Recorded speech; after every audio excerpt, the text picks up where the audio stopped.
Oh, yeah, that would take me to having to wear pants for dress rehearsal.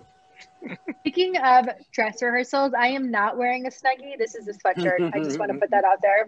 You're not a wearing Snuggie. I thought it was a Snuggie. That's what I thought. Maybe when you have an HD camera, we'll be able to tell the I difference. was like, is it freaking cold in our Fair. apartment? I look like the window's open. No, just the blinds. I mean, it's cold out here in LA. It got down to like 60, you know? Cold. That's I was cold. about to say, cold is what, Yeah. 60 degrees? Mike, Dude. what's the temperature by you? 64. It's about 35. An American? Ooh. Yeah. That in American. 35. You're 60, talking about 60s cold. 65 in the summer is like all the windows open, the fans are on. You're like not using all the comforter and everything. You're just under a sheet. Like that's No, that my- weather. Dude, if I feel a My draft heater's on. of wind blow by me, I'm throwing a comforter on. What was that? What's your thermostat? Yeah, we had the thermostat at 68, and everybody's in the living room under blankets. Dude, going, I "Oh my God, this is so caught cold." Eric the other night. We were like, I don't know, 73, and in his room, he had the windows open and a fan blowing over him underneath the comforter. And I'm like, this kid does not know we pay for the heat. I like it comfy. Yeah, my oldest for a long time, because we have just in window air conditioning units, and he'd be like the last to pull it out. So we'd have the heat on downstairs, and he'd have his window open with his air conditioner unit in it. Jesus. And we're like, what are you doing? Yo, they'll still learn when they get older. They'll learn. Well, now it's out, so we're good. We're good. Speaking of learning, that show that Keith put me, All right. both of us on too. So the next topic Good is. job with the pause, by the way. You're welcome. Is that what that was? I guess. He's gonna delete that whole section with a Right. pause. Cut. All right.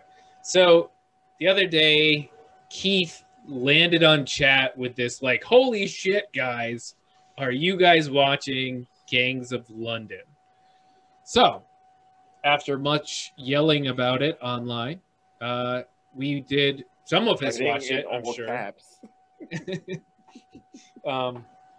Some of us watched it. I got through 3 episodes. Wow, you passed me. Keith, have you watched the whole first season? Yes, I have. Okay, Mike. I'm on episode 7 of 9. Okay, Brooks. I was watching episode 2 when Heroes Peak went down. Brooks, there was people killed, but no weaves killed. Were you watching? No, he was killed in the filming. I actually tried to watch this, and I can't get it for some reason. It's not on my normal. All right, service well, we'll that I take care of watch. that then. Yeah.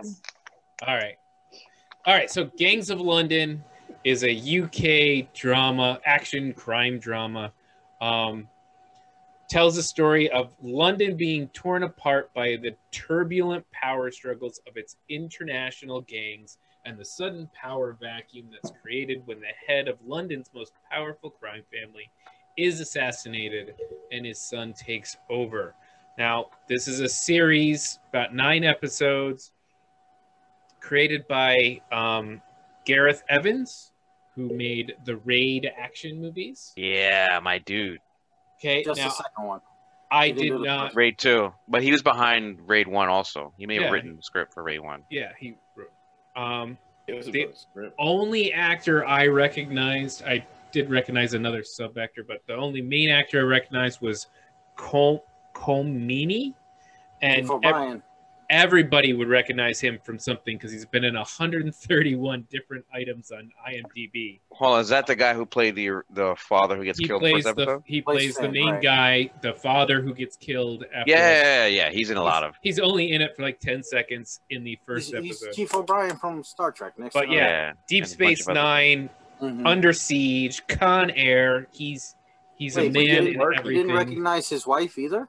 Oh yeah, Lady Stark. I said it in that chat. Yeah. I I said did that in not. that chat. That's his wife in real life?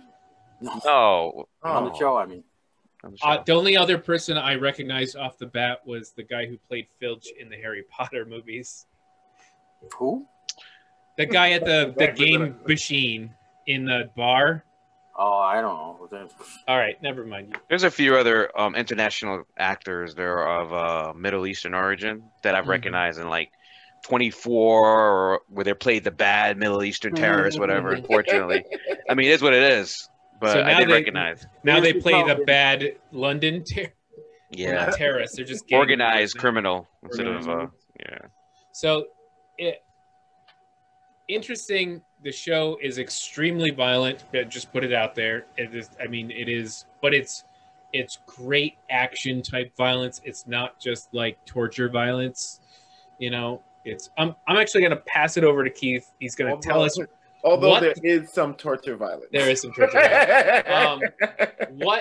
What made you turn this on, and what drove you to yell at us to watch it first? I mean, like, it's I don't know if you're ever like just surfing through, and like lots of it.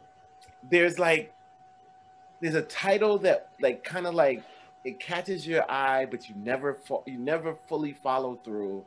Like you see it, you never really like you kind of want to, but then that was that for me. And then I had a friend of mine whose opinion I appreciate, and he was like, yo, out of the blue, he was like, yo, you seen Gangs of London? I was like, nah, I saw it, but I haven't cracked it open yet. He was like, that joint is like about the littest joint of the year. I was like, what? He was like, every episode is crazy. It opens up, the first 30 seconds are crazy. It is, and that's exactly what it, and so I was intrigued. I honestly didn't, I thought I was being overhyped, as I normally do feel like. When somebody hypes something up like that, I generally not even want to watch it anymore. But there was some like hint of truth there, because I knew I wanted to see it already.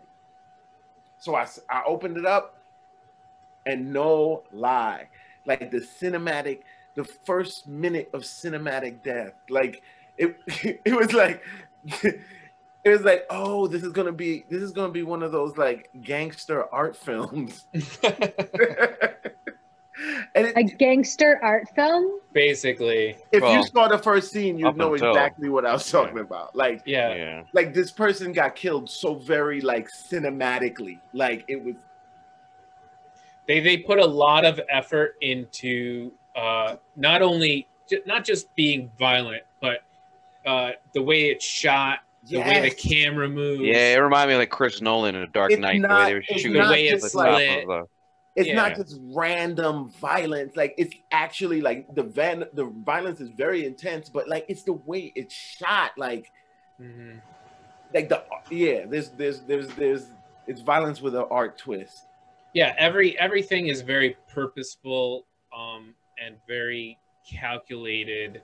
I mean, yes, even what it is that they're focusing on. Even what they're showing you, like it's like it could have been the whole scene, and then they zero in like, oh, like shot him in the head, like it's. Right. But what I liked about each violent act is ratcheted up on the scale of tension. They don't just break into a fight. There's tension built, and then each part of the fight builds that tension on top until whatever final piece is lit at the end of the dynamite. It really is a well-made piece of art, violent art, right? Yeah, you're only 3 episodes in. Wait till I was just about to say that, Mike. Like, yeah, because when they Keith, when they get to the house to find the son, yo, that whole scene goes down. Yo, stop. I'm only an episode and a half in. I'm not telling you what's happening. He's literally not telling you. He's not telling you what happened. But it's like there's certain scenes that's just like. But you know what I like, that is not knowing that moment's gonna happen. Like I kind of knew from reading something that bar scene in the first episode was gonna happen, because I by accident read something about it, and I'm like, so it took away like the moment that, like, which I love in certain movies, And I bring up the raid because to me, watching the first episode, I was like, this is like a marriage of Fargo and You the did raid. say that. That's exactly what you said. Like it's like the raid and Fargo were married, and then I found out as I deep dive after the first episode, I was like, holy shit, I knew it. Is not knowing the scene's about to turn up. Like you're watching, you listen to dialogue, some good points, all of a sudden, boom, a broken bottle, and all of a sudden it just picks up. Right, so now you're telling me about the pace. House of the Sun. I'm gonna be waiting for that moment, and it's gonna take away that. No, it's not. All right. That foreplay. So trust me, what we just told you right this second. Yeah. You know, like that's like a grain in the sand of what that scene is that we're trying to. Don't say any more about actual plot moments. All right. but- So there's three things I want to mention. Number one, and I'll use, and I won't give any details, but there's a fight in a high rise, and this is where I noticed it, and it's in episode 3, I think. And that is the camera moved as the fight moved. And what I mean like that is if someone got tackled and he turned, the camera went with him. Like it really tossed your sense of stability that you might normally have in a fight scene. So like I'll go you one further though. They did it from the opening scene. Oh yeah, absolutely. The way you're stationed with the camera, you're feeling all of the tension and fear that the character is feeling because of the way it's shot. Like a Jackie Chan fight scene is a very wide scene, and it's very stable, and he does all the fun action. He's doing it. It's very much away from you. Whereas this really tries to make you feel off balance with the action as it goes off balance. If they go through the wall, you feel like you're being pushed through the wall with them. And it's a really interesting way to shoot and I'll be interested to the further you go to see that. Like sometimes they'll use shaky cam, like the one woman running with the AK-47, that was all shaky cam and really keeping you off balance. I thought that was a really interesting, and I haven't seen the raid, so I have to. I was gonna say, like, if you watch both movies, the first movie is probably more like the camera perspective of the fighter. The second one, they try to make it a real movie, so they went away from some of those action sequences to give you more of a story and plot. And then the third act is where all the action really takes place. But the first raid movie, it's a bullshit story. Script makes it's like a video game. Got to go through the whole building and little mini bosses, final boss. Yeah. It's basically that's the plot. Right, for the first movie, and they take you through like when you get thrown through a wall, you follow the guy through the wall, and the camera shows you, and then the camera pans when you're in a real naked choke.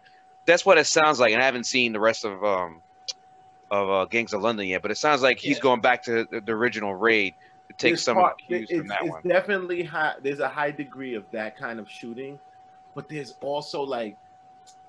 This is the part where it kind of like leaves the raid, because like some of these bigger violent scenes don't involve any hand-to-hand combat. All right, I'm looking forward to that then. So it's like that then becomes a whole different thing, but it's equally as violent. Like it's not more so. Yeah, I was going to say that there seemed to be a competition almost as the episodes went on by each group to be more violent.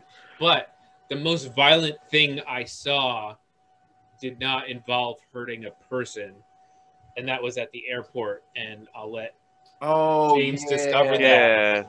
But let's talk about the other thing that I like about this. Forget about the action for a second. I love the acting in just that first episode of the characters that were there. I mean, I know most, not to stereotype, British actors typically classically trained, but these guys all seem to be in that role, and it's believable they're in that role. And the dialogue is engaging. It's not boring. It's not putting me to sleep. I'm listening to what they're talking about. The power vacuum. When the other guy with the cows comes in, he's talking about this. He goes, "Don't get it twisted." Blah blah blah. And I'm like, the action is great, but you're also giving me this icing with some good acting, some good script writing.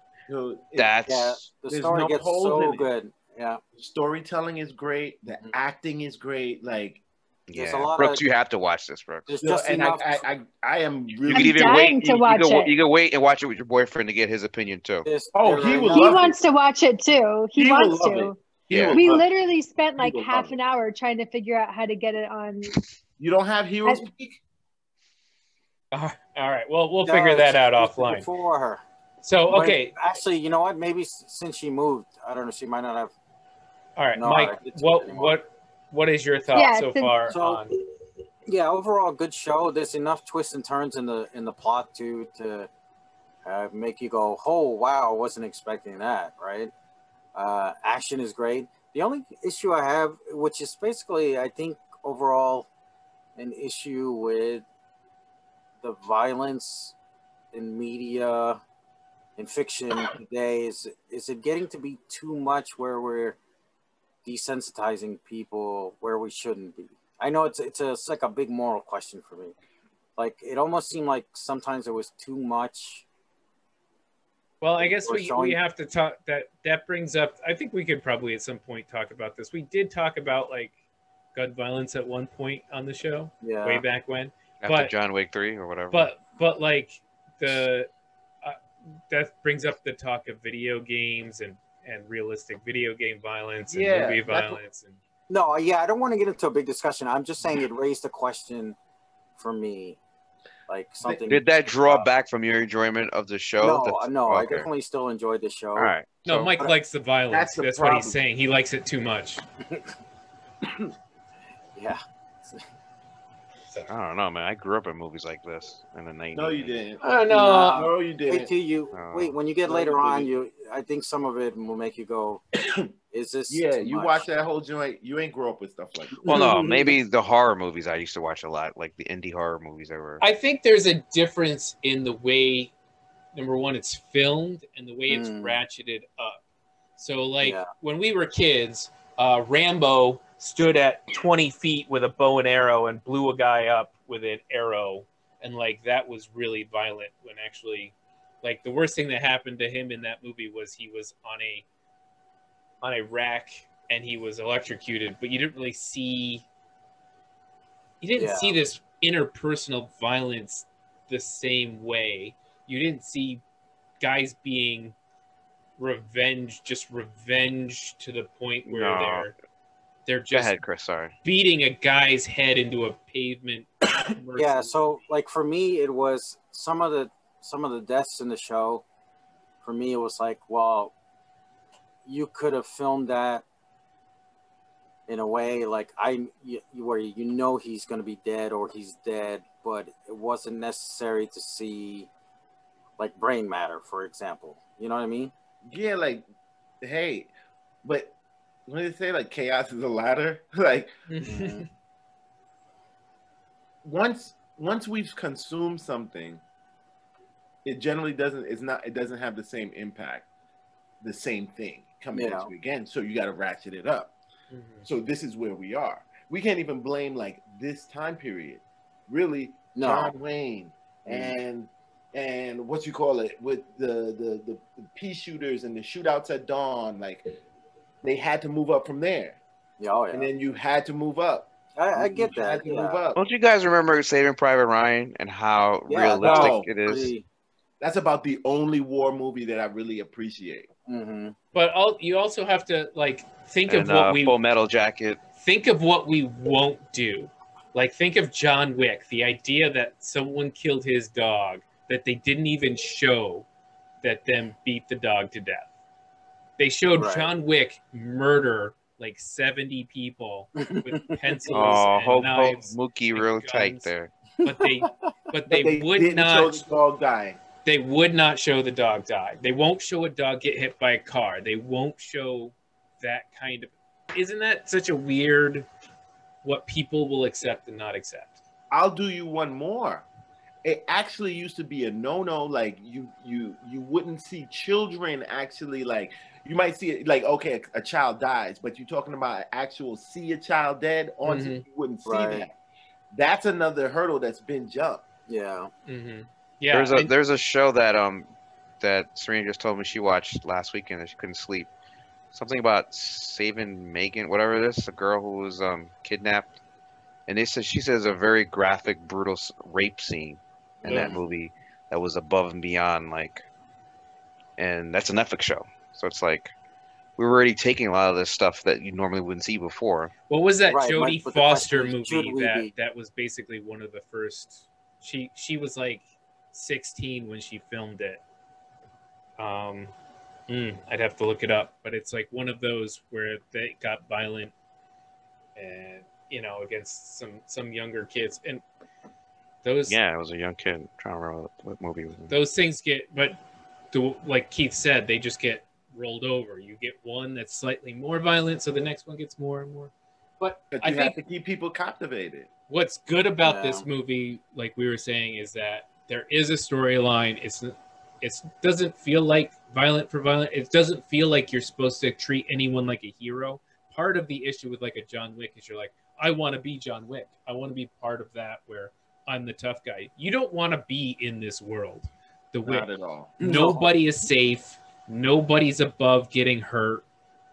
And everybody's in danger at all times. And it's really Keith, fascinating. they haven't even seen the I don't think they've gotten to the dinner party yet. So No, they haven't. They haven't. Did you guys watch like the Punisher movie that came out? The one that didn't do well. John the Punisher Travolta? movie. No. Warzone. Punisher War Journal. Warzone. One of those two. Warzone. That shit was extremely graphic for no reason. It was a huge underground hit. If I've seen it was ultra graphic. Yeah. Who played the Punisher in that? Some weird big guy. The big guy who looks like Gerard Butler, but he's there's like three actors that almost kind of look the same. Gerard Butler. I know exactly who you're talking about. Yes. The not Gerard Butler. That one. I know exactly who you're talking about. One who's not getting the same gigs as Gerard Butler. He's not getting them because Gerard Butler exists. Yeah. It's like Patrick Swayze's not quite as good looking brother. That was real graphic. But you got to get to the. But it's not even like. It's only like 1 or 2 scenes per episode for real. Yeah, like, it's not even like it's a gross amount of like. That's why I feel like it's weaved in with very good storytelling, because it's the storytelling that holds most of the hour-long episode. Yeah. Like it's really only 2 scenes that are lit like that in any episode. So it does kind of remind me of like a Game of Thrones, right? Because you got the competing factions and what they do well is. When I talked about they ratchet up the tension, they ratchet that up before the action ever starts. There's this one scene where the son and one of the gang leaders comes in, and they're just having a conversation. I won't even tell you what they're having to talk about.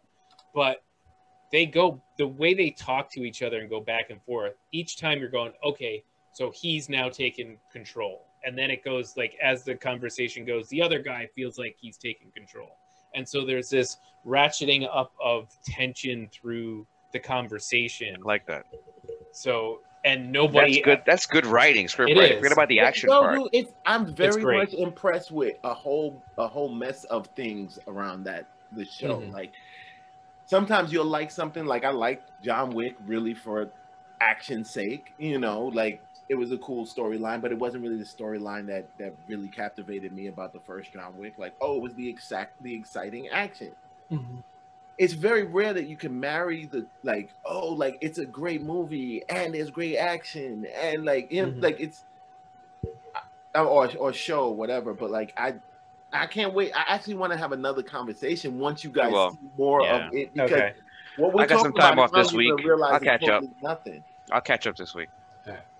All right, so that's, unless anybody has anything they want to add, that's our Gangs of London. Good recommendation, Keith. Good recommendation. Non-spoiler Keith recommendation. It was a good one, and we'll be finishing that up, and we'll come back to it. And in the next couple of weeks, we'll probably end up doing a lot of review of the year, of this crazy ass year. We'll probably do a couple of episodes like that, and so we'll definitely come back to it. I'm going to give a pause. I know Mike is going, you're not supposed to say you're pausing. He's like, damn it. I shouldn't have said anything. Mike should have just sit there and cut my mic off. That's what I'll do from now on. That's right. Pretend it's a presidential election and you can just cut my mic off. A debate. All right.